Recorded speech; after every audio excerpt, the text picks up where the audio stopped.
பிள்ளைகளுக்கு சொல்கிறேன், புதிய வருஷத்தில் கர்த்தர் உங்களை ஞானமாய் நடத்துவாராக.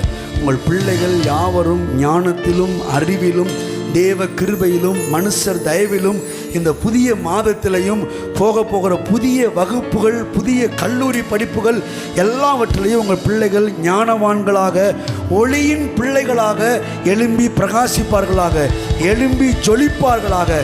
போன வருடத்தில் எடுத்த மதிப்பெண்களை விட அதிகமான மதிப்பெண்களை இந்த புதிய வருடத்தில் உங்கள் பிள்ளைகள் எடுக்கும்படி கர்த்தரே பிள்ளைகளுக்கு ஞானமும் நீதியும் பரிசுத்தமும் ஞாபக சக்தியுமாக உங்கள் பிள்ளைகள் ஒவ்வொருவருக்கும் கர்த்தர் கூட இருப்பாராக. எத்தனை பேர் விசுவாசிக்கிறீங்க? ஞானமாய் நடத்துவார், அறிவாய் நடத்துவார், புத்தியாய் நடத்துவார், பிரயோஜனமானதை பேசி நடத்துவார். தேவனுடைய வார்த்தையை பிடித்து கொண்டால் பேதையாய் இருந்தால் கூட பெரிய மேதையாய் மாறுவார்கள். உங்கள் பிள்ளைகள் பேதைகளாக இருந்தால் கூட பரவாயில்ல, நீங்கள் வசனத்தை பிடிச்சிக்குங்க, பிள்ளைகள் மேதையாக இருப்பார்கள். அந்த ஞாயிற்றுக்கிழமை அதை தியானிக்க போகிறோம். எல்லாம் எளிமை நிற்கலாம்.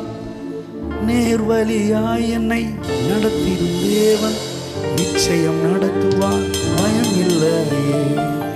நேர்வழியாய் என்னை நடத்திடும் தேவன் நிச்சயம் நடத்துவார், பயம் இல்லை.